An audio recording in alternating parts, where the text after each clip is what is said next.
You are now tuned into Flippin the Birds, a Philly Sports Network podcast.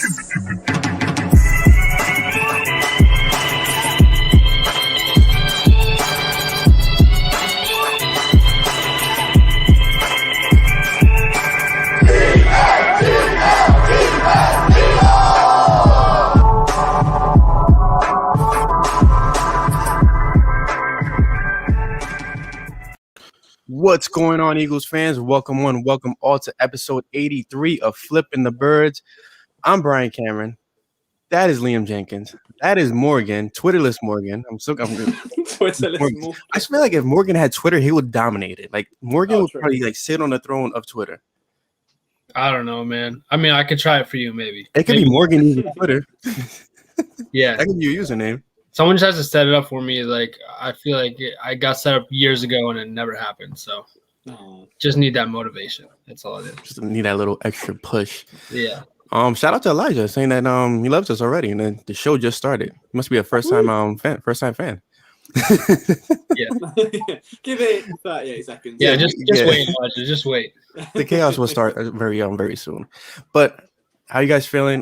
We are going on week 3. Chris is still taking some time out, but we've had some kind of fun lately, and now we brought on the big guns and Liam. Yeah, and Liam is drinking a very big beer today. Right, I was saying this to the boys before. If you look at this, right, just imagine a typical beer size. So that's my hand. You just about there. Typical. You can't really. If you're listening to this, it's a very bad experience. I'm sorry, but just imagine me holding an American. Look at this. It's awful. How many ounces is that? Huh? How many ounces is that beer? Or do you guys work on ounces or? We're milliliters. 650 milliliters. Yeah, that makes perfect sense to me. I'm not doing no conversions. It's a big boy beer. It's like the not quite the 2-liter 7-Up bottles. It's the same. Oh amount. Wow! Good God! Good beer. And what's the percentage of alcohol? I feel like I might need it though for the topics that we've got laid out tonight. I feel like you may need it when Morgan starts talking. Yeah. We'll see. Well, we are going to go over some very important topics. We're going to talk about Jalen Hurts to start off the podcast. We'll talk about CB2 because it's a very important position heading into training camp, and then we're going to talk about players that we feel like are on the hot seat heading into training camp. So first and foremost, Jalen Hurts ranked 31st out of 32 quarterbacks in the league, which I'm not so much against, just because of the fact that Hurts only had a 4-game sample. But at the same time, it's kind of wild to think that there's 30 quarterbacks better than Jalen Hurts in the league. How do you guys feel about it? Just to confirm, who is 32? I don't know. It may have been Liam. I'm not too sure. Yeah. Well, I don't know. I'm going through is Drew Lock better than Jalen Hurts? That's my theory. Is Teddy Bridgewater better than Jalen Hurts? Yeah. And I mean, if you're factoring in, I mean, I'm assuming they took Justin Fields, but I mean, if you're factoring in Andy Dalton, I'd rather have Hurts. I don't know. I wish I could show you the list, but I can't afford PFF. I don't think anybody can afford PFF. Like, it's like $100 a month. Did Liam just leave?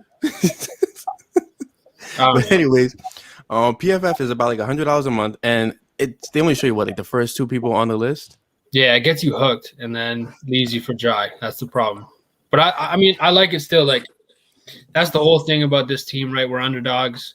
So Drew Lock is number 32. Okay. Okay. All right. PFF got that one right, but hey, we're underdogs, right? This is new. Okay, here's an idea. Right, you guys fill air for like 2 seconds. I've got an idea, and we can make our own ranking of this.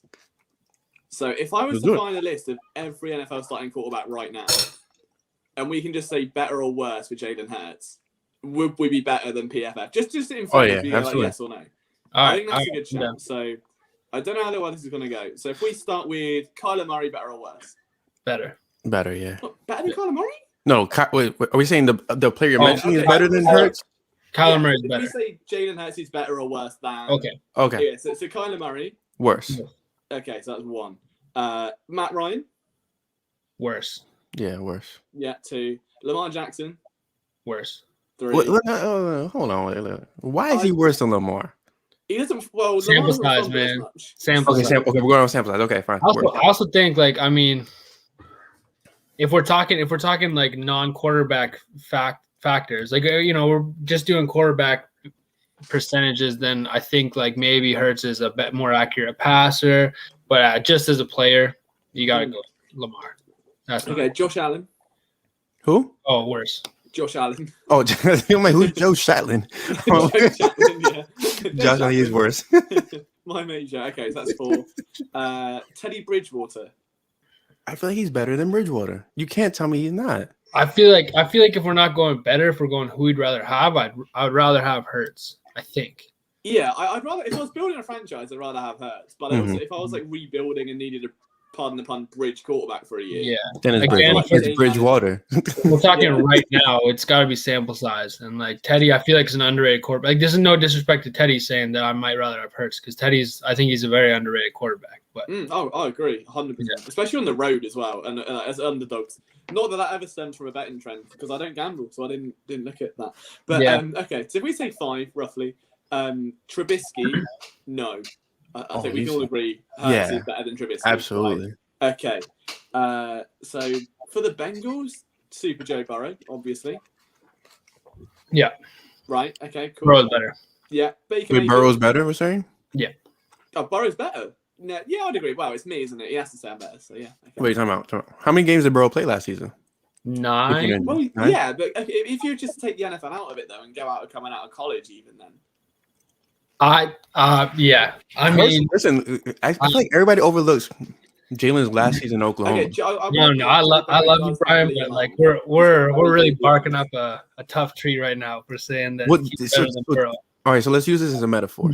Okay. Joe Burrow versus Jalen Hurts is kind of like how everybody's looking at Jalen. Like Jalen's, just the middle, just a small guy compared to this giant. But I feel like Jalen, I don't know, like he's probably I want to say he's better than Joe Burrow. Not right now. I think I'd rather have Hurts for this offense. I think Burrow's great. There are concerns he's got a bit of a noodle arm, which I think still now, and the fact he's coming off an ACL. Liam has better biceps than Joe Burrow. Yeah, it's close. Yeah. Okay, so we got Burrow. This isn't Liam versus Joe Burrow, Yeah. It's like the Spider-Man meme. Yeah. Baker Mayfield. Baker's better. Okay, so right now Baker's better. 7. Yeah. Dak Prescott. Dak. Okay. Drew Lock. Is Dak really better, or is it because of the weapons that Dak has? I'd say Dak. If you had Jalen in the Cowboys offense, could you notice a difference? Such a good start to 2020 as well. Okay, I'll give you guys. I was trying to bust your balls. Go ahead. Drew Lock, I'd say no. Hurts is way better. Hurts, I'd take Hurts. Yeah. But Drew Lock has better swag. If that counts for anything. Sample size, Bryan. Sample size. Yeah. Matt Stafford? No. I'm not that disrespectful. Okay, but again, we're going back to, are we talking about now? Are we talking about this? See, the Rams, him going to the Rams is going to be a huge eye opener. I think again, another underrated quarterback. But again, if we're talking starting a franchise now, I think you go with Hurts. But yeah, better quarterback. Stafford's a better quarterback. Okay, so down to 9. So Rodgers, we can all agree 10. Watson, we can all agree. Hurts is way better than Rodgers. What are you talking about? Yeah. We're talking swag again. We're talking swagger. Yeah. What are we talking about here? Phillip Rivers. He's still in the league? Oh, no. Sorry, Carson Wentz. I've got the old list. Carson Wentz. That'll be 4. Oh, that's a hard one. Okay, so he's better than Wentz right now just because we don't know what Wentz is going to look like to start this season. Wentz was benched for Hurts, therefore Wentz. That's how I'm looking at it. My logic. I still love Wentz to death. Yeah, I think that Wentz will be a better quarterback this year in a new system at the Colts than Hurts would be in the same situation. Yeah. Okay. So we're on to 10. So we're down to the Jaguars. Trevor Lawrence. I think you rank Lawrence ahead of him just because first overall pick. He's a generational talent. We're talking about sample size. Lawrence hasn't done anything. And if we're talking about sample size, Justin Fields outballed Lawrence in the playoffs. So I'll put that out there. I still think he's better. We'll put that as we say that second. We'll go with 12. Patrick Mahomes 13. Derek Carr. Right now, but Carr's kind of balling right now. Low key. I like Derek Carr. He's not a bad player. So that's 14. Justin Herbert 15. I think we can all agree. Rookie of the year. Out. Herbert balled out. Yeah. I love the way he played last season. Yeah. Jared Goff. I think Hurts is better. Hurts. I think Sean McVay would say Hurts is better. I think I'd take Hurts too. Okay. Tua. Hurts is better. I'm gonna say that with a smile on my face. I think in 3 years, I think in 3 years, Brian's gonna be right. I think there's a lot that's overrated about Tua's game. I mean, the Dolphins are doing right by him, right? They're surrounding him with talent. They got a great coaching staff. So who knows? Like the way they handled him last year was so weird. Like, they handled him like kind of like how baseball's handling like the days that they don't have starting pitchers. Bring somebody to open the game, and they bring Fitz to close the game. Like, it was just such a weird move, and the growth of a rookie. Like, you saw Herbert ball out, you couldn't see to it because it was kind of like he had like a limiter on him, pretty much. So I say we keep it at 15. I would, at the very least, it's a push. I think right now, or a very close argument you can make for Kirk Cousins. I would say Kirk. Yeah, Kirk is right now better. Yeah. Who the Pats got this year? Because they drafted Mac Jones, who actually was wearing the number 50. It'd be Cam Newton. So it will still be Cam. Or Stidham. But remember what Belichick said. If you have 2 quarterbacks, you have none. And he has 3 quarterbacks right now. But I think he did come out and say that Cam's going to be the guy until Damn it, Morgan, you're taking away my spice. Sorry. Yeah, I don't know. Like, that's tough. Cam's a trailblazer for what? Yeah, what the hell happened to Cam last year? He was killing it in the first half, and then he got injured and came back, and it was just like it was grandma Cam. Yeah, I'd take Hurts over current Cam. To be fair, overall absolutely. Cam, if it was Panthers Cam maybe. So we're still 15.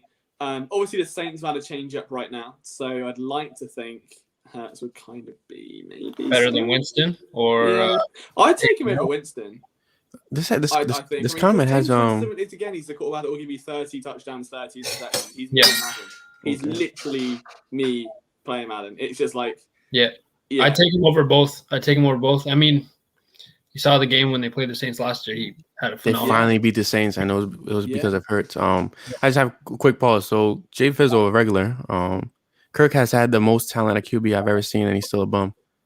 I feel like that's an oxymoron. I don't disagree, man. I don't disagree. There's some things you see Kirk do that there's a lot of people that are better quarterbacks than him can't do. Yeah. He'll shock you. And then the next play he does a stupid thing. I don't know. It's like if Tebow was actually a decent quarterback, he would be Kirk Cousins. He's got that shock factor about him that will pull off something stupid and then actually has a big substance. He's hard to root for. Like, I'm glad he was never the Eagles quarterback. It would be tough. Who, Tebow? No, Cousins. Okay. Tebow was. So, all right. So what else? We're 16. Sam Darnold. I'd say that. I think it's unfair because we don't know what Sam's gonna look like in the actual. Yeah, I think as a quarterback, Sam Darnold's a better. Yeah, we don't know what he's gonna look like right now because he's gonna be in the actual official NFL offense. The Jets are kind of minor league until they draft this Sam. Right, so if we'll put it as a push, so we'll keep it at 16 for now. Okay. Then we get to the Steelers, who I'm assuming it'll still be Big Ben, right? Yeah. Yes. So that's a weird one because if they're hot, I think Ben's all right. But I'd take Ben. I think. Yeah. Right now you take Ben because he he could win. Yeah. Okay. So then we approach the Niners and Trey Lance. So I would pick Hurts Lance, to be honest. Yeah. I would take Garoppolo over Hurts. You're lying. I would. I see the smirk in your eyes. You're lying. No, but I think again, we're talking sample size. I think that he's a better passer for now. Going forward, I don't know. But I don't know. I'm trying not to be a homer here, right? I'm doing my best. So I think Garoppolo, there's a reason why, he's still on the roster. I know they picked up Trey Lance, but I still think that there's a big possibility that, I mean, who knows? It's like an insurance policy, isn't it? I mean, Russell Wilson, we can all agree that's moving down. That's all Russ, 18. Tom Brady, I'm assuming 19. Then you get to the Titans, and they've got quite an interesting situation with Tannehill because he's just kicked on. And for me, I always partnered Ryan Tannehill and Sam Bradford in the same conversation where they both had injuries. It was like if they could stay healthy, they both could be something great. But Tannehill was part of a bad offensive scheme when he first came in. Yeah, and I think now you've got one of the most dominant running backs of like a generation. But I That think helps. even then, he's still making some wonderful throws. I take Tannehill, to be honest. And then that leads us to Washington and their interesting dynamics. So, I mean, are they still going with Smith? No, it's Fitzpatrick. That's gone. No, it's gone, isn't it? Smith is retired, if I'm not mistaken. Yeah, I was thinking that. This list is so out there. Just to context, I was having to improvise this because on this it still says the Niners quarterback is CJ Beathard. So I'm on some backdated list, just like trying to. You're still on Madden like 18 or 16. Yeah. what we can conclude is that at the very worst, he's around 20th after just a subjective quick yes or no Tinder swipe quarterback ranking. I think that's fair. 31. I don't know where they're getting 31 from. So that was a bit chaotic, but I think it's a good way to just disprove on basic instinct, like yes or no, that Jalen Hurts should be ranked a lot higher than 31st. I'd say around 20th is fair. Like, you know, bottom half, he's not electric for sure. He's not setting the world on fire just yet. But at the same time, let's put some respect on his name and acknowledge that he can actually throw a football. So it's, yeah, I would put too much stock into the PFF piece. Okay. I think we're in agreement on that. So Jalen Hurts is definitely a top 20-something quarterback, not a top 31 quarterback. Yeah. And I feel like we should just jump into who we believe should not make the roster or is on the hot seat, and then we'll talk about CB2 just because Liam has a little spice to him right now. I think he's anxious to hear Morgan's take on this. Yeah, he's got me on edge. On this. I don't know if anyone noticed that. It was like a speed round with LG right now for the quarterback. He's getting moving for a reason. I think I'm excited for CB2 because I've fallen in love with an Eagles cornerback. Okay, so let's do CB2. You guys want to do CB2? Sure. You just threw like a Philly at me. Let's audible a play. Like, you want CB2? I'm like, you want CB2? Okay. If we're talking CB2, the immediate discussion goes down to who will they trade for, who will they sign. You know, is it Gary and Conley? Do they go out and it's like a Bradley Roby, whatever? I think if it's me, okay, and I said this in a video recently, unless you're going to move on from someone like Barnett and give yourself capital to go and sign Steven Nelson, and the only reason you do that is if you believe you're literally one piece away. Like if you've got that much confidence in Sirianni and Hurts, in the defense and everything else, and you're one corner away, go do it. If not, you've preached patience all off season. You've got the right people in the youth. You've got the right coaching staff in. Let them develop for a year. Like, what's the worst that happens? We know the Eagles theoretically shouldn't be deep contenders. Like, just let someone like Jaquette, Craig James, Seymour earn it. See what Gannon can do as a coach and develop. And if you get a somewhat serviceable starter, you've got a backup then. You bring in Stingley for when Slay goes, and then you've got your eventual CB2.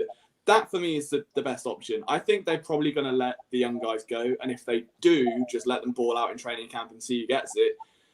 I would, if I was given like 100K to put, I would go Kevin Seymour. I really like him. Really? So I wrote a piece on him when the Eagles first signed him and did like a deep dive because I know I recognised the name. So coming out of college, one of the seasons, everyone was really high on him and they were like, oh, the ball production's low. And it turned out he had like an eye problem where he needed contact lenses. So like short-term vision would be really blurry. So trying to locate the ball, he just swatted it and it wasn't there. Then he got that fixed. Then he got an injury. Then he got to the NFL, I think he was with Carolina, got an injury. He had 2 starts in Philadelphia. One was against New Orleans. One was against Arizona. Not ideal matchups. He gave up 3 passes on 4. One was a touchdown. 2 of them, of the 4, weren't his fault. They were just schematic breakdowns, including the touchdown. What you see, though, I'm pretty sure he's got a 4.3840. I might be wrong in that, but off the top of my head, it's quick. He moves so fast, and like he can just take receivers like to the boundary. He's very good at breaking down. He wants to play in the run game. And the big thing that stood out against the Saints was that they like moving guys across the middle. Alan Michael Thomas. There's a lot of post routes, a lot of just trying to, like, if you want to simplify it, like PA crosses on Madden is the play.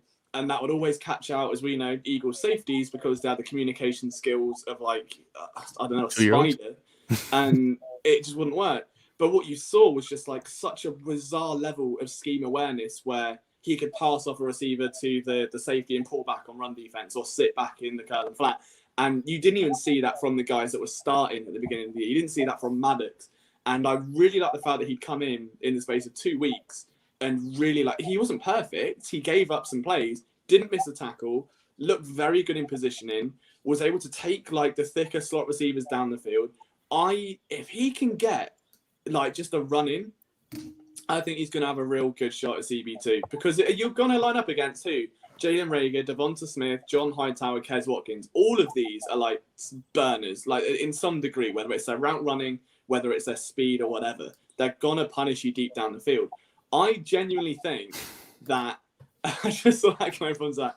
I'll bring it out. I genuinely think that Kayvon Seymour, for me, if he's going to line up against, he'll be one of the few cornerbacks that can hang with Devonta Smith from a speed perspective because he can close down if he gets beaten.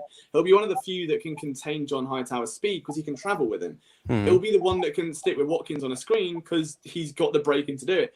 He's the one out of all of them. Like I like Jaquette. He's physical, very inconsistent. But what about McPherson? Because I feel like you left him out. You left him out of the conversation. I feel like he's the nickel though. I'd sit him inside the nickel with Avonte Maddox and have those two because they always have two. Even last year they had Nicole Roby-Coleman and LeBlanc. That would be where I go. But if they go McPherson outside and you have an Avonte Maddox in the nickel, then fine, ignore my discussion and I'll think for another corner that fades into obscurity, which is what I seem to do with this team. But I don't know if you've watched any of it, Morgan, or remember those games. But for me, like he just jumped off the tape, and it's the first time in a year that was dredged with just terrible cornerback play where I was like, they've got something. It was that same Cravon level energy where he just burst out of nowhere and gone, I might not be the best corner in the planet, but there's something there that can be molded. And I really like that. And Kayvon, he was the kid that was working in like a grocery store or something of that sort before he got signed, right? Something like that. Yeah, he's got like an amazing story. And again, like the whole vision thing, he contacts and he gets injured. Like he's fun. I like him. Okay. Yeah. Morgan, I'm gonna let you jump into this one. I mean, there's two things that stand out, and they make a lot of sense. What Liam's saying is, I mean, we've touched on this before, but in terms of getting another cornerback in, veteran, I think what Liam's saying is right. I think your roster's set at this point. I mean, you talk about a scheme in the past that's very hard on corners, and you'd let Jim Schwartz have his way with whoever was on the roster and throw them into the fire. So if you're trusting this staff with Gannon as the head of it, who's known to be a DB developer, then you're gonna go with the guys that are on the roster. It makes a lot of sense. And then again, we're talking about the draft next year. We've talked about this before. There's so much talent. So I think this year, might not be the best year, but I think you go with who's on the roster. And then talking particularly about Seymour, I don't know if you guys have watched it, but Jonathan Gannon's presser, man, one of the most interesting pressers I've seen in a long time. I'm sure we're going to talk about it later. GG. But the thing that, like, I don't know, just so cool football wise. Like, I mean, very cool guy, but just like the way he talks about defense, I just don't think you hear many coaches talk about it that way. And when what he's talking about is we're going to let people do what they do best, right? And that's fantastic. I don't think that's anything revolutionary, but when he goes to talk about how he's going to, develop schemes and what he's going to work around, I think when you're talking about players and who's going to play and who's going to get the advantages, it's going to be those high IQ players, those players that can do a whole bunch of things. They're not going to ask you to be 6'3" when you're 5'10". That's not something they're going to ask you to do. They're not going to ask you to be long when you're not long. They're not going to ask you to be fast when you're not fast. So you're talking about a guy with Seymour. I see similar. Like I really like the pickup of Josiah Scott too. Similar reasons. High IQ players do a lot of good stuff. Maybe have a few weaknesses. But if you're talking about someone, and this is going to be, again, we're going to talk about a very diverse, a lot of looks type of defense where they're going to do all kinds of things. And you're talking about a guy, Seymour, high IQ. Liam was talking about it in his rookie year. Did a lot of different things, right? Showed some things that, veterans aren't showing. If you're showing Gannon that, he's going to put you on the field. That's what he wants. It's weird to say, and I know you guys wouldn't watch this as much as I do, but like this defense reminds me a lot of the Raptors defense, different sports entirely, right? But you have a bunch of people that defend any position. It doesn't matter. They're going to move you around, and all they ask you to do is to play your assignment and do that well. So I think that you talk about a guy with someone, he's a bit longer, which we haven't had in the past. Not crazy long by any means, but a bit longer, plays zone, plays man, makes plays, smart, won't make many mistakes. Like that's what they're looking for. They're looking for those players, not like Jalen Mills who are going to jump on every double route for a play. Like they're not going to want to see that, right? Make offenses earn their plays. And so I don't know. You're talking about guys that have been on the roster. I know it's not super like a lot of depth or a lot of high-end players, but I think you're going to see a lot of these new guys push guys, and I know we're going to talk about this too, push guys that are already on the roster for a spot. And I think Seymour, like you make a lot of good points. I think that's one of those players that you could see get some playing time. See, I was convinced one or two options. I'm convinced that the Eagles are extremely sold on McPherson for a reason. Like they spoke so highly about him in the press conference the moment that they drafted him. Yeah. But then there's a second option. Howie's theory has always been every year we're going to compete. There's no such thing as a rebuild year. There's no such thing as a retool year. There's no such thing as a down year. They want to compete for title every single season. Howie has way too much pride in his small frame. And I can't imagine him not bringing in a veteran. Like, don't get me wrong. Like, I don't think Steven Nelson's coming to Philly. I would love it, but I don't think they're going to pay him the money he wants because I don't think he's worth the money he wants, in my opinion. But they may end up trading for like a veteran that's familiar with Gannon, a veteran that's familiar with the scheme, and somebody that's Mike Zimmer-esque, somebody that fits that. It's not going to be Xavier Rhodes because I think Rhodes re-signed with the coach or somebody else, if I'm not mistaken. But that's my theory. I do think that they bring somebody else in. Mm-hmm. My fear is that bringing somebody else in, like kind of what Liam said, is like you're pushing the young guys aside, you're not letting them grow. And this should be the year that you evaluate and you actually let these guys grow. I'm very, very curious to see what Zach. Is it Zach or Zach? It's pronounced Zach, which I find. Zach. Yeah, it's the one name I can actually pronounce correctly, this one. Whereas even like I say Devonta Smith, and someone DM'd me who's like, it's Devontae, and I was like, it says Devonta. So Gino got roasted last week. Yeah, we went last week too. It's just me being British, man. It's awful. So as soon as I said it's Zach, I'm like, right. There's like an ongoing war of me pronouncing every name wrong, but not falling for the Chase Daniels, Alshon Jeffries trap. Mm. So it's like I never understood that. Like, why do people add the S's to their names? I never understood why people always said Alshon Jeffries or Chase Daniels. Oh, not a clue. It's amazing. At least I can't do it with Hurts. Jalen Hurts is. Yeah, they can't mess that up, right? Can't do it, so that works. But I think I'm in between because I know they're gonna bring a veteran at some point. They're gonna bring somebody in. They did it with the defensive line, the defensive tackle that they just signed in Henry. Like they have a bunch of young guys that could play D tackle, and they went ahead and brought in another vet for a reason. Like that's just Howie. That just screams Howie all over it. Mm. And I can't imagine them going into training camp without that lock of a CP2, and in hopes that the training staff, the coaching staff, could develop somebody. The only thing I'll say on top of it as well, and this has been kind of floating around my mind a little bit, is that it took until training camp in 2017 for the team to acquire Ronald Darby, and by doing it, they traded a player that no one thought would move because he was literally, in every sense of the word, Carson Wentz's best friend, like on and off the field. The two were like that.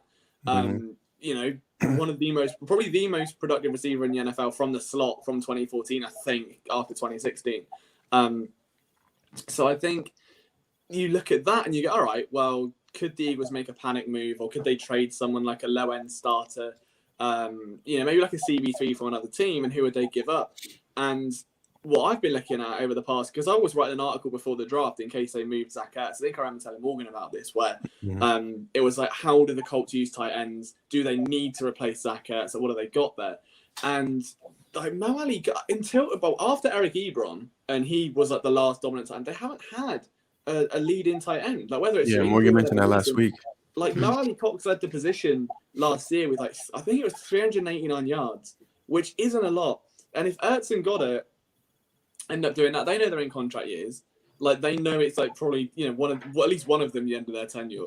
I can't see either of them being 800-yard players this year because you've got too many people to give the ball to. You've got Smith, Rager, Sanders, and an eclectic backfield. And the Colts really do value that backfield. You look at Jonathan Taylor last year. You look at the way they used Hines. He was literally another receiver, which is Kerryon Johnson. Like that is the Kerryon Johnson, that Kenny Gamer, that kind of role being carved out, that they're replicating that formula. And it's not to say they won't get the ball in the hands of the tight ends, but we know Dallas Goedert is an incredible blocker. We know Zach Ertz has got better. I don't know if the value is going to be there from a receiving perspective. So I do feel like even someone like Dallas Goedert, like no one thought the Eagles would trade Jordan Matthews when they did. Someone that was drafted back. What was he, a second round pick? Jordan Matthews, I think. Yeah. Yeah.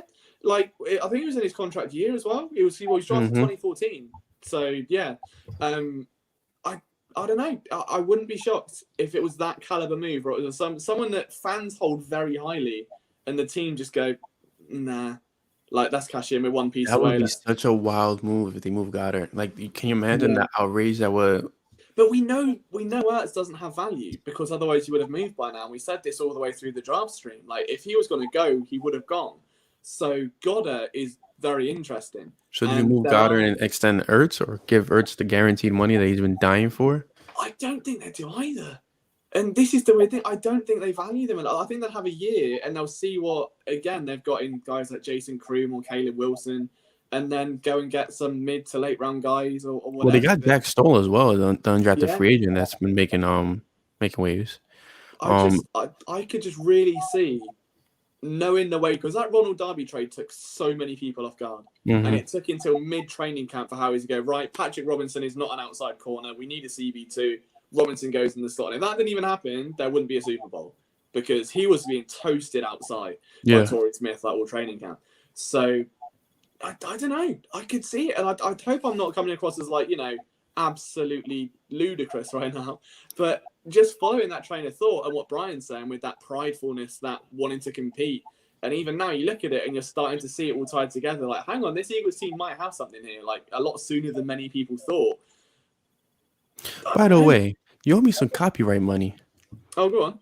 Oh, no. You owe me some copyright money. I'm going to send you my receipt. For what? Because I definitely came out with an article saying that the Eagles are going to be competitive this season. And go and behold, Liam Jenkins comes out with a podcast based on that. And he doesn't even shout me out.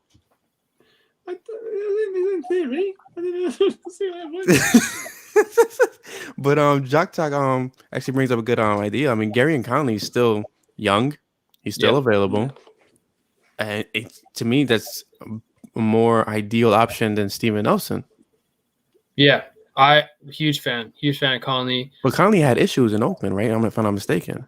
Well, so that's kind of the Las Vegas. Sorry, is one of those things that you hear the coaching staff talk a lot about is high character guys, and so I don't know if they're going to take a chance on a guy who has off field issues, and it was a second round pick, I think, or a late first or something like that, and on a team that has clearly and been known to take chances on guys with character issues in the Raiders.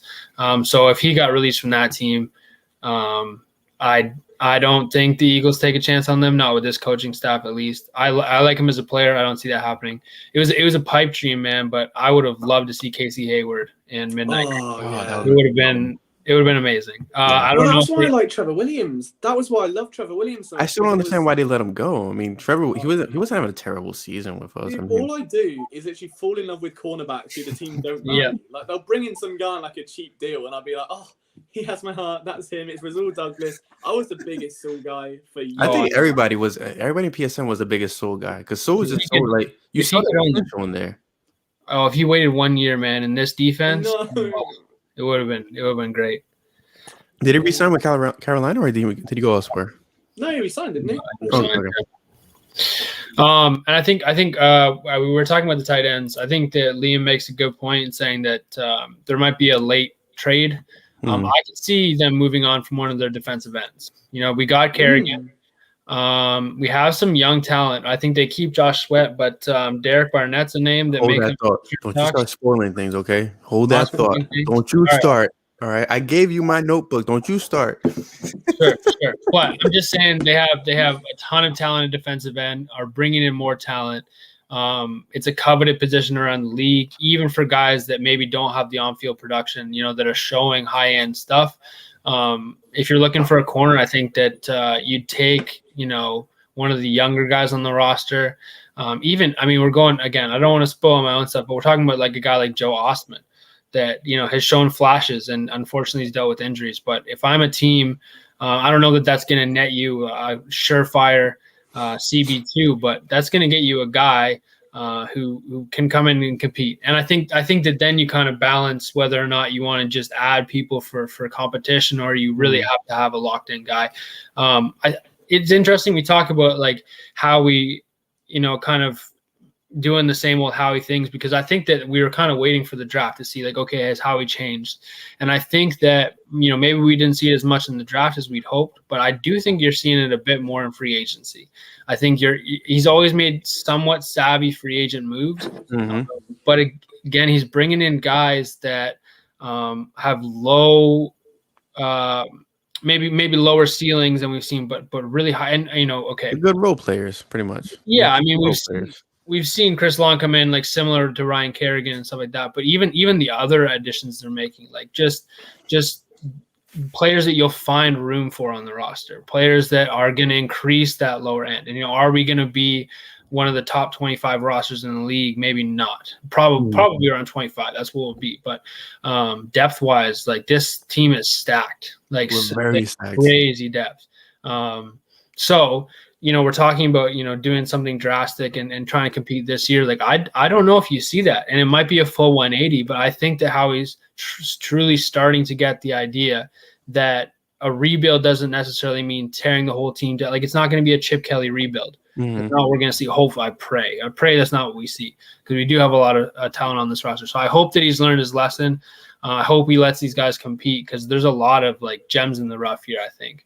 I think he's like I said, I think he's too prideful. Like right now, like Howie's one of the boys right now. He has a bunch of young guys around him that make him feel welcome. He's like, I'm a part of the cool club again. Like, you know, I'm not a nerd no more. He's in his element. He's gonna show off. Yeah, he walks into the fist bump. Like, he's in his element. He doesn't have to worry about was it Tom Donahoe anymore?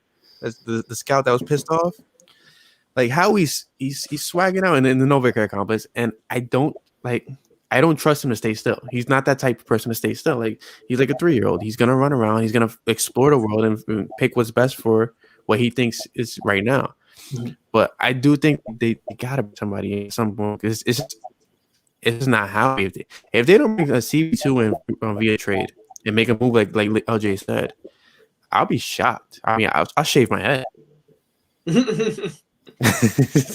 I would say shave my head. I think anyone wants to see that. I mean, like, that hairline is already disintegrating faster than the speed of sound. No, I mean, mine is up here. When I salute, it's kind of different. Yeah. That's so weird, because your forehead starts where your hairline is, doesn't it? So if you're so my hairline is all the way up here. Oh, okay. I've always wondered that. Like, where do you know where your forehead starts and ends? And that's a totally different conversation. That is why, you know, I don't do these podcasts. But, you know, it's fine. All right, so we're going to escape from CB2, and we're going to enter a very, very interesting subject that I'm very excited to talk about. Burning. So we're going to talk about who's on the hot seat on this roster heading into training camp and who may not even make it to the roster.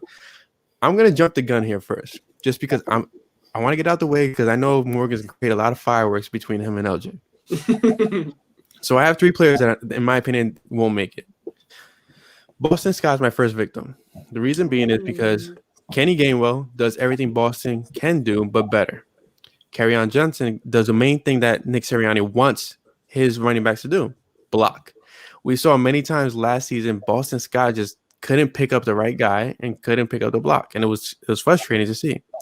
Boston Scott to me was always a glorified version of Darren Sproles. I mean, he's not, to me, they didn't match.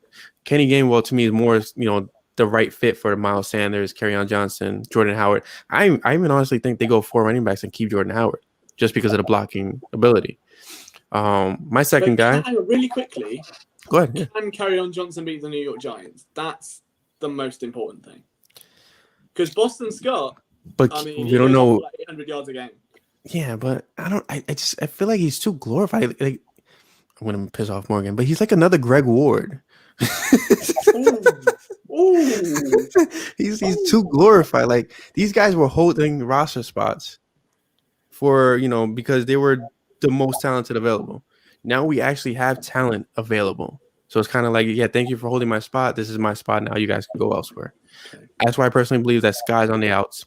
J-Jaw, we all know. I think we all can come to agreement that 3rd year in, he's not gonna make the cut, because you have Trayvon Grimes, you have Travis Fulgham, who do everything better than J-Jaw, and you even have Jamon Osman, I think he's saying it, Jamon Osman, who's another J-Jaw style. And then my third is Liam's favorite, Derek Barnett. Now you can't cut him because it's $10 million in dead money. But like we were mentioning, they can trade him. You trade Barnett, you save $10 million. That $10 million you save, I'm gonna pick this from Liam's podcast, and I'm gonna mention that it was from Liam's podcast. You save the $10 million, you incorporate it to a cornerback, maybe a Steven Nelson or somebody of that sorts. You save. So even on the copyright thing now, then, yeah. So, no, absolutely not. We're far from even, okay. But I think it makes more sense because I was looking at the stats, and Barnett has 19.5 career sacks in 4 seasons. Josh Sweat in 2 seasons has already 10 career sacks. So to me, it's kind of like Barnett's a first rounder that never lived up to the hype. And then you have Ryan Kerrigan, who's promised playing time. That's the key thing that I think everybody's overlooking. Kerrigan came here because of the playing time. You rotate Kerrigan and Josh Sweat instead of Barnett and Josh Sweat, and then you have a better unit, in my opinion. And you move on Barnett to whoever is willing to take him, and you make the moves you got to make. You got to make pretty much to. I'm all in. I think the other thing as well, just to jump in, because I'm sure Morgan's got some spice about it.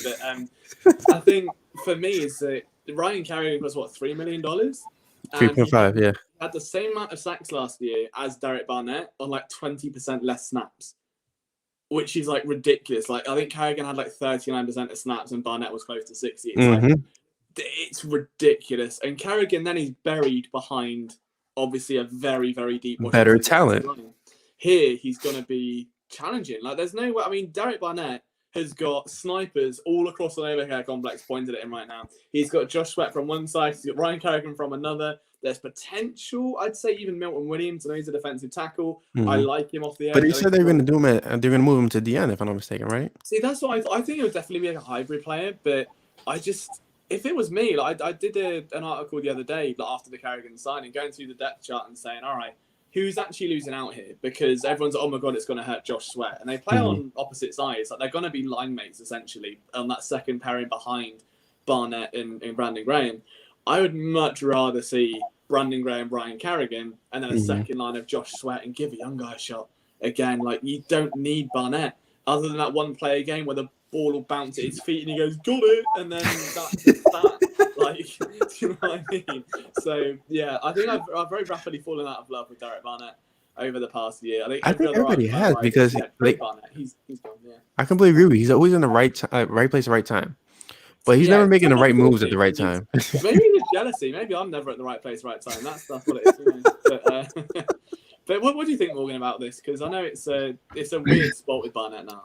Well, I think similar to the Greg Ward discussions we've been having over the last week.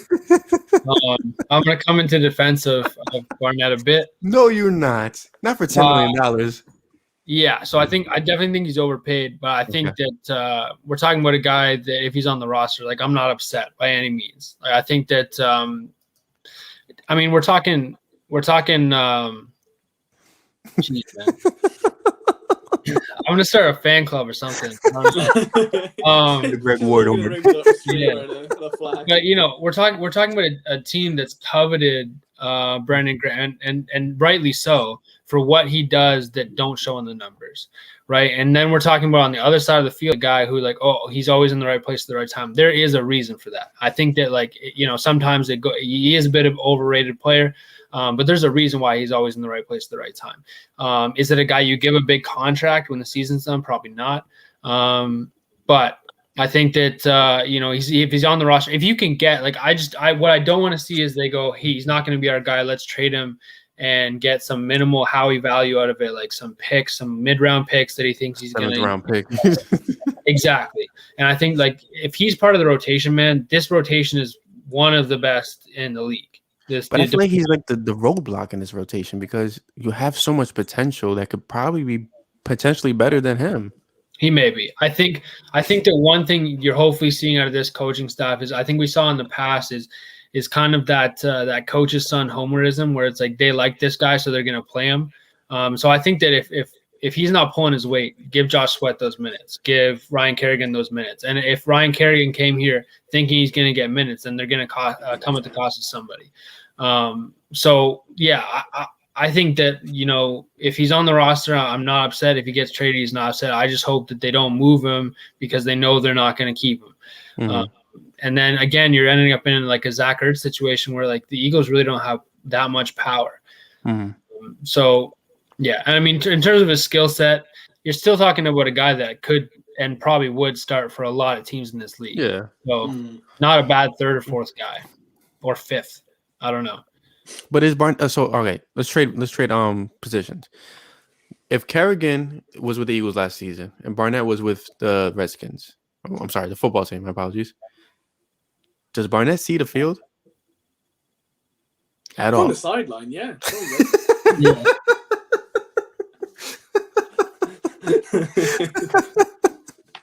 Like, I mean, that's how, I feel like that's how you got to think about it, because a guy like Barnett is like, I feel like he's just occupying space. Maybe. I'm a first round pick, so I got that strut. You know, I'm getting paid $10 million, but for what? Like, I think somebody mentioned in the chat that he came in.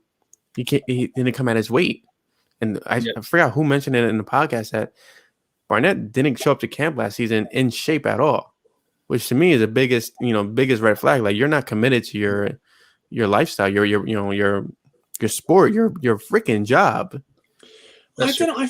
It's so weird because I feel like it always goes one of two ways. Where, and I don't want to use Barnett as like the stereotype here, but do you not think he is the ultimate antithesis for what the Eagles aren't anymore?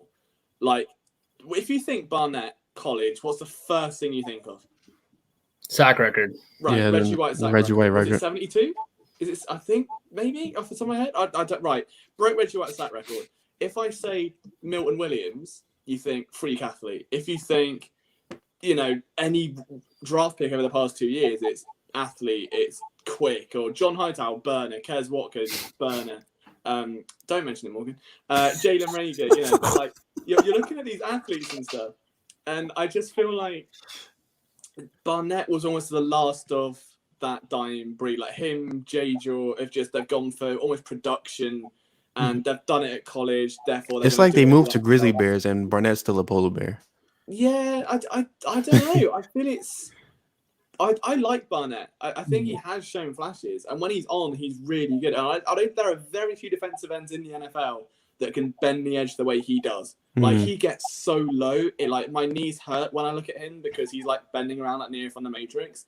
But it took him literally 4 years to work out how to spin around.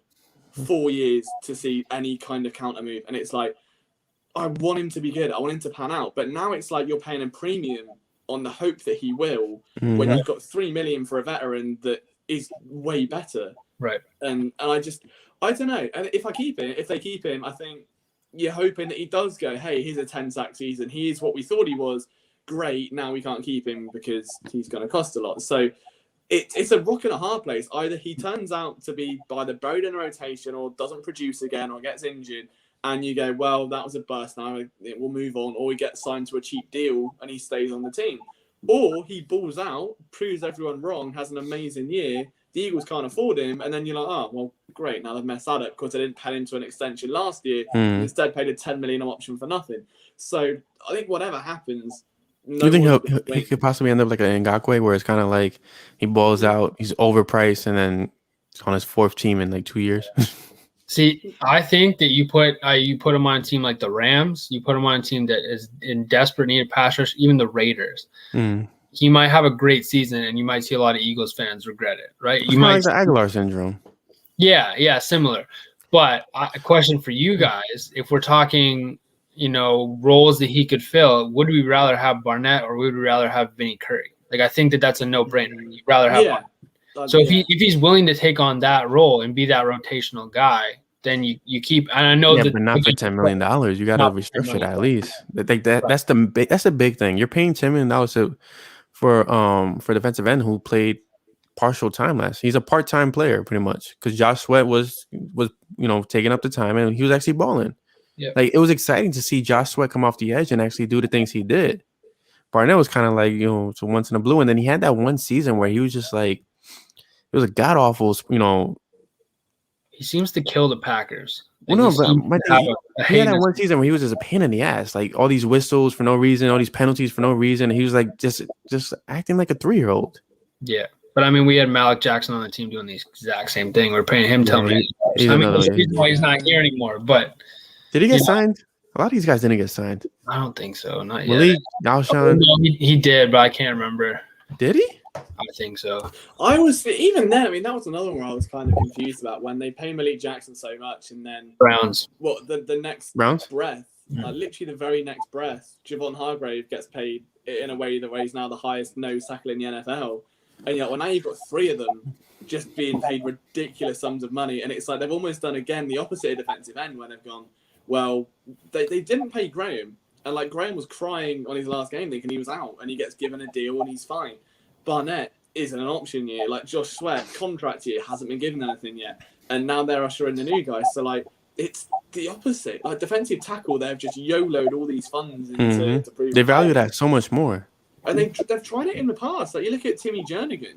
Like, how many stints did that take to get right, you know? So it's one of those. Timmy's my man. Who, Timmy Jernigan? Oh, man. Yeah. What a guy. I saw a big smile on your face. Wasn't sure if like someone said something in the background or you just the picture of him with the ski mask and the chain. That's classic. That's a classic picture. It was my background for years. It was just Really? like, I don't know. There was something like about his edge. I don't know. I love the guy. But it was when he came. The one Timmy Jernigan moment that makes my entire life was when he came back after like because he got released didn't he in free agency and he came back.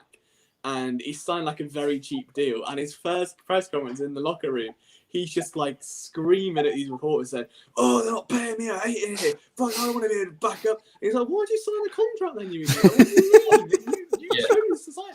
And I was like, I just love that he's angry about the fact he's just signed his own contract and he's just got in the team. He's just back first day. He's already pissed off. And I was like, I love it. I love it. Yeah, just an angry dude. I don't think you can get that guy $10 million to be pissed about it. Like sometimes you just need those guys on the roster, you know?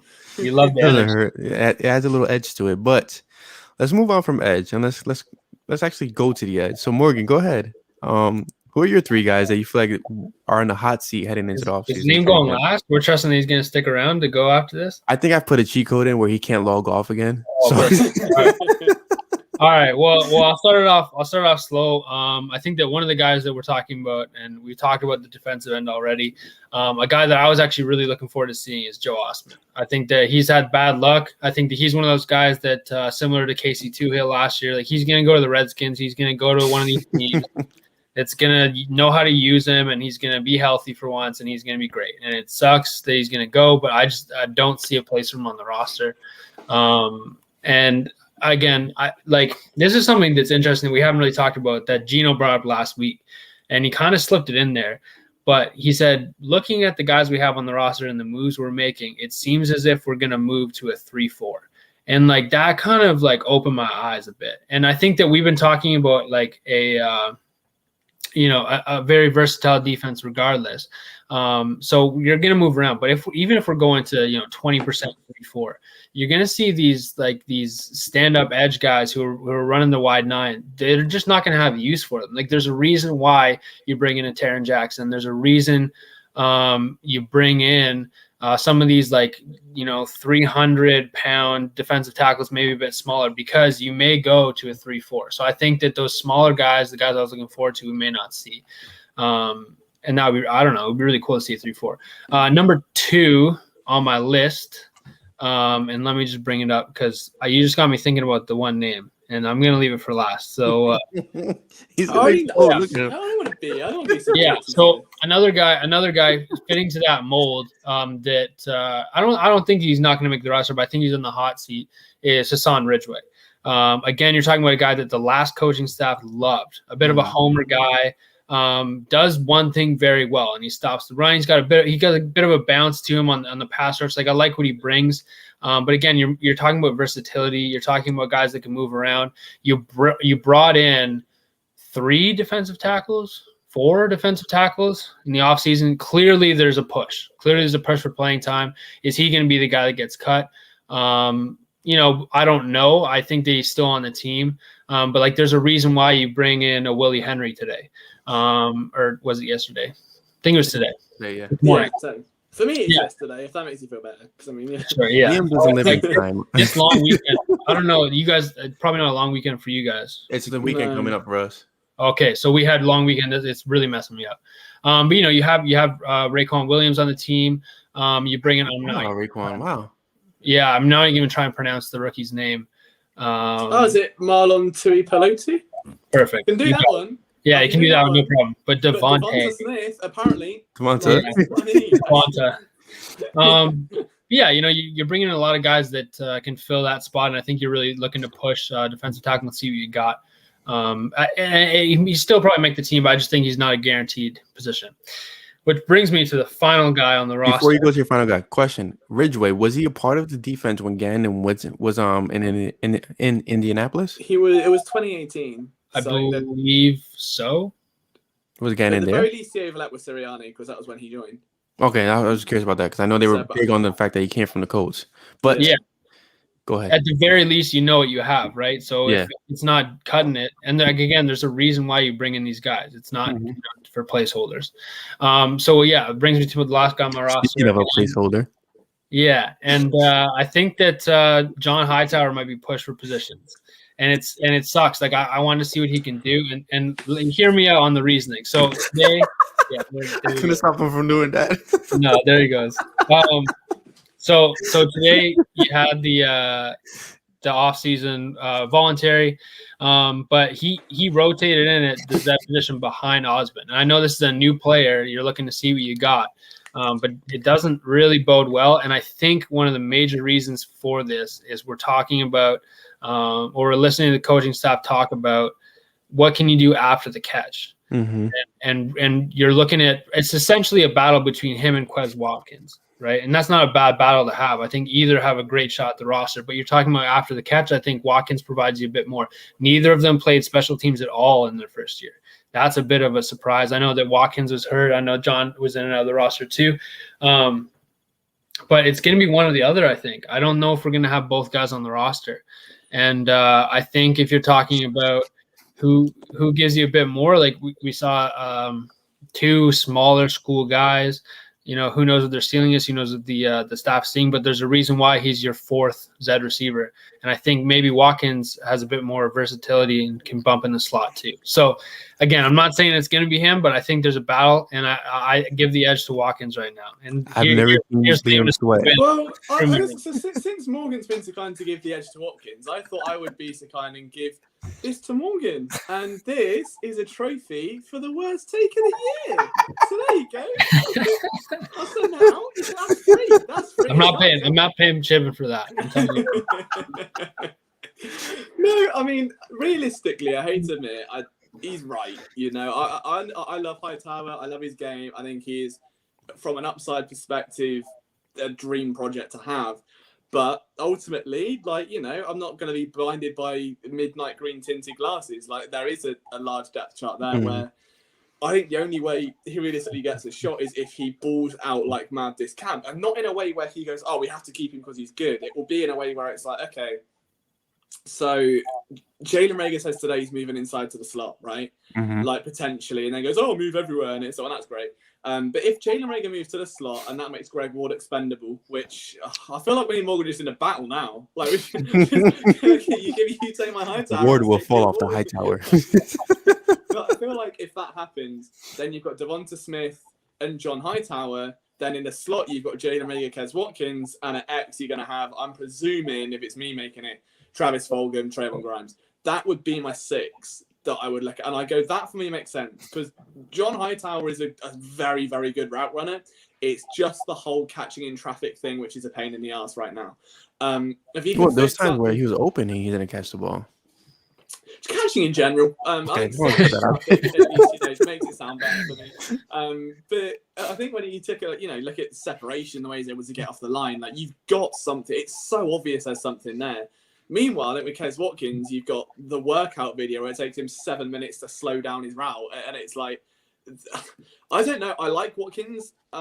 So to kind of pick your brain on it, I saw that same video and I was like, this isn't as impressive, I feel like, as it should be. Oh no, he looked like, I don't know if there's a video of the guy in the park. It looked like Drake running the route, to be fair. But I don't know. I like Watkins. I think both players are fun. I love Hightower. I think it's just the route running for me. Like, I love it's the same reason why I like Devonta Smith. Devontae. Oh, you love Devontae now.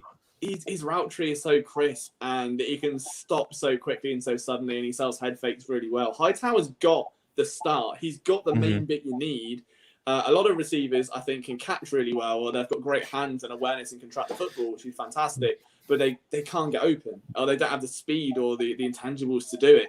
Whereas Hightower's the total opposite. Like, although having said that, they are called wide receivers are not wide runners. So maybe Gunner on special teams, we can get that in there. But yeah, I think Morgan's right as much as I don't want him to be. I think that it is going to be a tough battle. I'm very, very intrigued, though, to see which 6 do make the roster, because there's going to be someone that loses out pretty big. I think Trayvon Grimes has a big shot to make it here. It's like a wild card. I think J-Jaw's gone, if I'm honest. I think that I'd like to think Travis Fulgham's going to have an edge over him. So it comes down to roles and where you can use them. And I think Kes Watkins is a little bit smaller, is a little bit shiftier. He would replace Greg Ward, I think.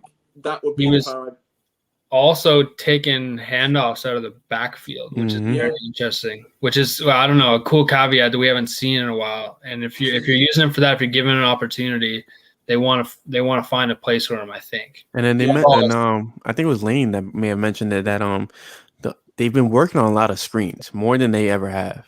So right now, right off the rip, you're thinking about Smith, Rager, and Watkins. Or Hightower. He's not Hightower. He's fast. He's more of it's weird because he's a better route runner, but he's also more of a straight line speed guy. Like, I don't see as much wiggle.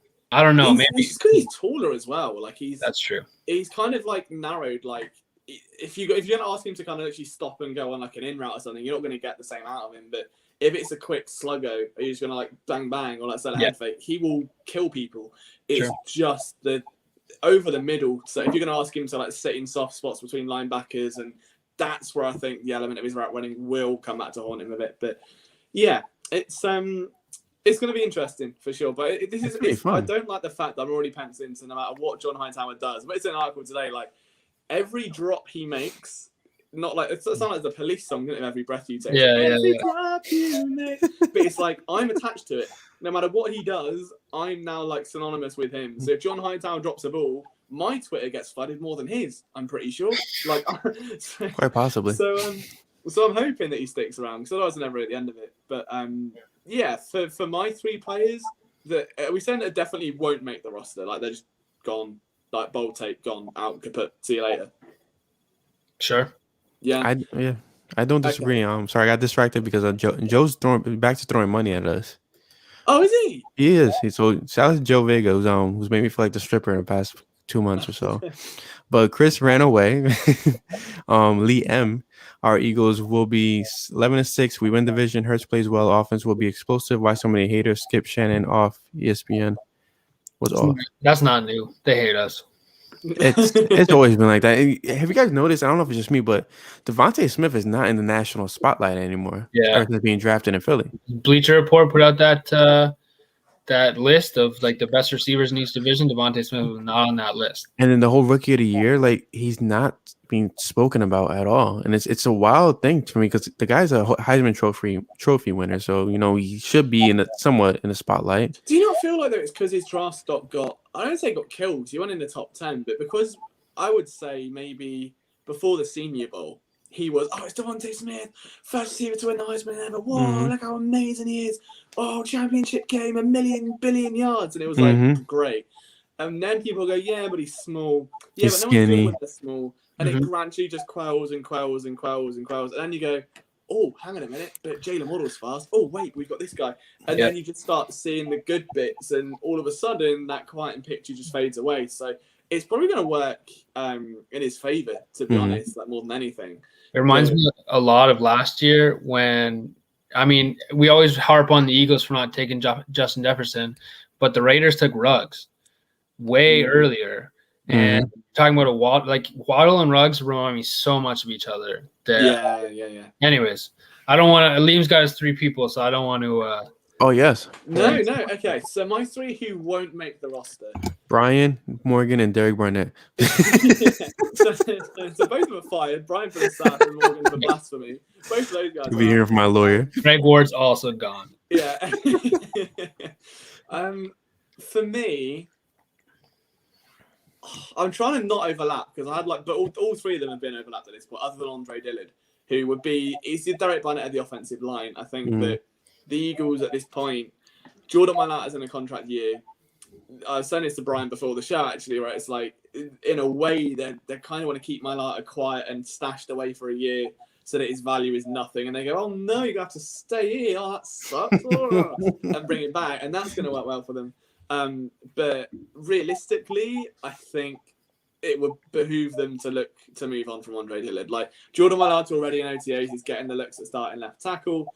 The formula that's worked in the past is you've got your tackle, you've got your vet backup, and then you've got a developmental guy. They brought in LaRaven Clark, who has played tackle and guard for the Colts. He is versatile. I think he'd fill that role. And you've got someone like Jack Driscoll potentially just to sit in as that developmental option at the back end of the roster behind Mailata. So I would say Dillard. If I was going to bet and I was looking for good odds, I'd take Dillard. I think I'd like to see him gone. Not in a horrible way, but he could probably do with some fresh air as well. Like rookie year, thrown to right tackle, and then Jason Peters goes, "Yeah, I would have done that." Like a week later, and then good trade value. Yeah, and then the off season after, he gets bullied all camp, and then has a biceps injury. So like, I think he could probably do with a fresh air. Now he's sat there and watched, almost in a Carson Wentz way, right? Like sit there, former first round pick, watching someone else randomly come on and win your spot and do really good, and then you just come back. Like I think he could move on. So I'd say Andre Dillard's number one. The second player that I don't think is gonna make the roster. I'll go wild. I don't think Dallas got it. I think if I'm going to pick one, a lot of people will go Zach Ertz. I don't think they move on from him. I think there's no value. I think if they move on from a tight end in a trade, I think it'll be got it because they'll get the value out of it because they know they won't pay him next year. And I'm trying to make it fun because you guys have got all the good ones already. Like so that's the thing of going last. Can they not afford Goddard next year? So is that the theory we're going? Can they not afford Goddard next year? Is that what we're thinking? Well, if you're slotting him in. But I mean, realistically, there are a lot of that free agency class they've got coming up next year is a pretty important one. Same class, you've got someone like Avonte Maddox as well, if you want to keep him around. Like pretty much all the rookies, obviously, from that class, but it was quite a deep one. The other one I would probably say that hasn't been said yet. Oh, thank you, Brandon. I love that. I'm glad. I might have to write an article about that tomorrow, but I'll try not to get slated in the process. The third guy I'd probably look at would be. I don't know. I don't want to say. I want to say Greg Ward. I'm not doing it to annoy Morgan. Oh no, I don't want to do it. This is the third week in a row that Greg Ward has been slaughtered on this podcast. Yeah, I don't take offense to it. I love his story so much and the way that he took 3 years to crack the roster and finally did it. He's a slot receiver in the NFL. Like he's got a career. He'll make it somewhere. I think his floor is he is a starting slot receiver somewhere. And I think his narrative for making the roster is the young, exciting guys aren't as good as we thought they were, which is kind of a depressing narrative to realize too. So if he does make the roster, that's because Quez Watkins, John Hightower, and maybe even Rager aren't as good as we thought they were, which is not really what we want. So I think best case scenario, actually, I love the guy, but Greg Ward isn't on the roster. That's best case scenario. If I was going for like soft takes and guys that I don't think will make it, that's when it gets a little bit easier. You can just chop off, the very bottom and the guys that have just been re-signed and things. But those would be the three that haven't been said yet. I suppose I'd probably look. I think Barnett and Dillard for me. When you draw something so much on paper that you rip the paper. I've red circled them so much that the ink is now on the table that I don't want them on the team. Like there is so much more you can do with that team without them on it. And it's going to benefit Mailata. It gives you clarity. You've got a direction. It's going to benefit Josh Sweat. It's going to benefit the rookies you've drafted at defensive end if you get rid of Barnett. But obviously, those guys are the two obvious ones. I think for the third, it'd be a shocker. It'd be someone like we said, a Greg Ward. I don't think they move on from that. Ertz, bear in mind, wants to be in Philadelphia. I think with a new coaching staff, Sirianni would probably, I think, be the type of guy to repair a bridge and say, look, just trust me. Well, he praised him in that first press conference. He completely he singled out Zach. He's like, to have somebody like Zach Ertz here, like that's phenomenal. Yeah. But he also did single out Carson Wentz. They'll be able to turn that bridge and say, look, trust me for a year, but we've got this. and that'll play into their hands. But yeah, outside of those guys, I'd love to see Joe Flacco not make the roster because that was the dumbest move. There's always one move the offseason that I just don't understand.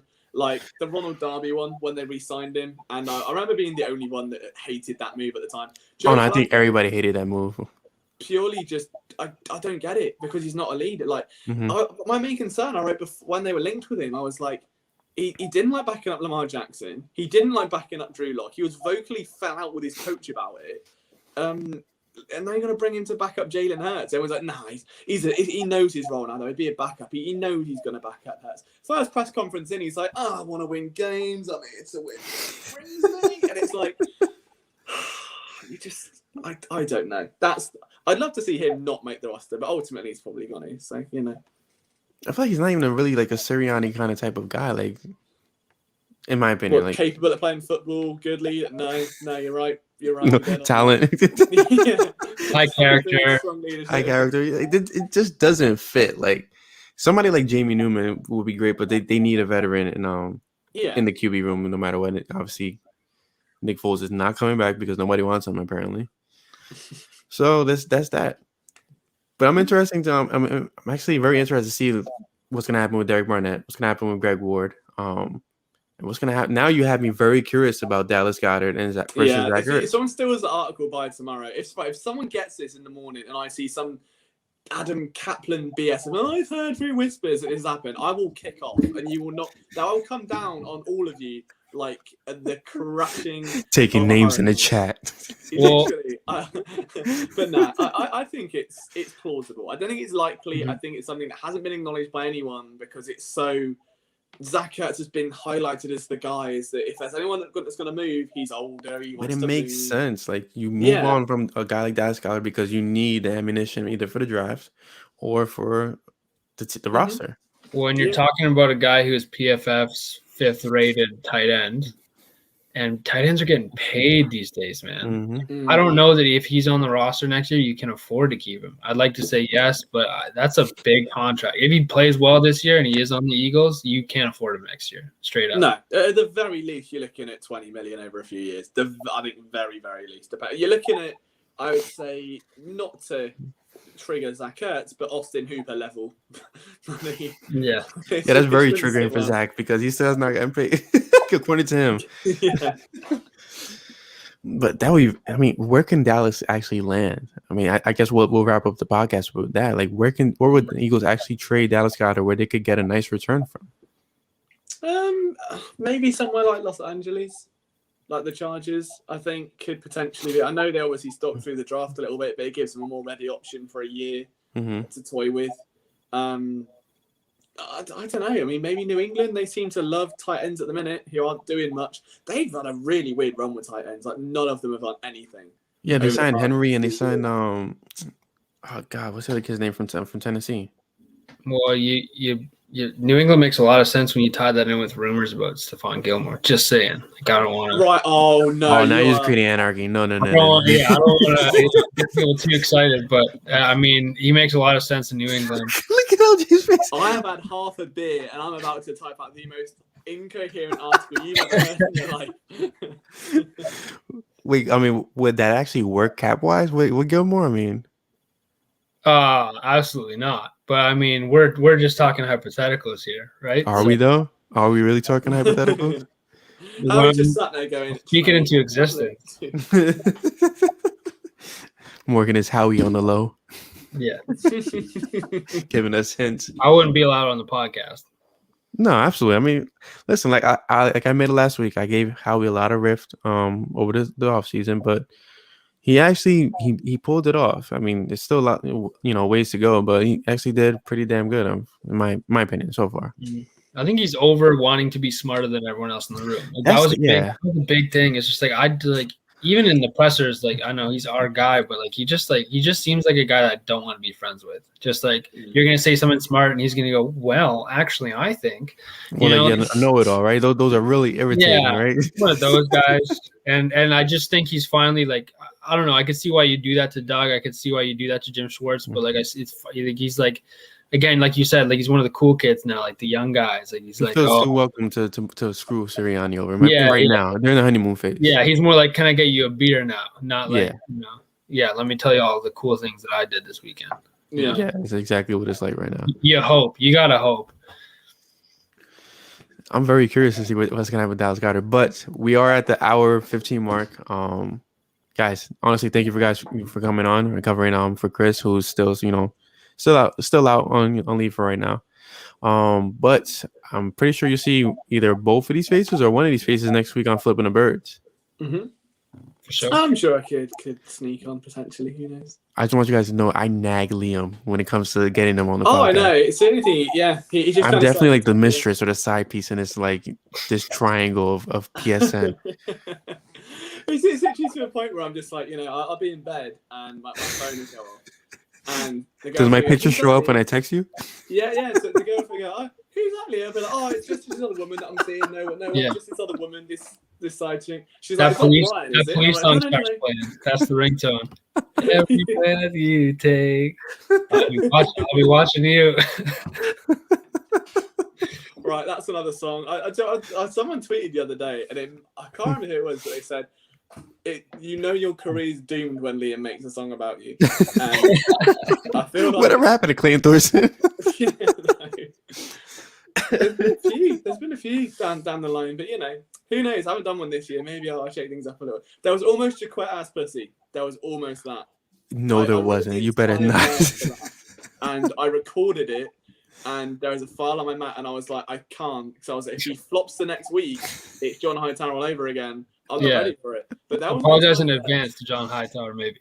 Dude, the Jaquette song, I thought it slapped lyrically, to be fair. I was very impressed. Is that like an unreleased song that's actually in your hard drive right now? It's on my Mac somewhere, yeah. There is an unreleased instrumental of the infamous song Wet Ass Pussy with me singing about Michael Jaquette over it.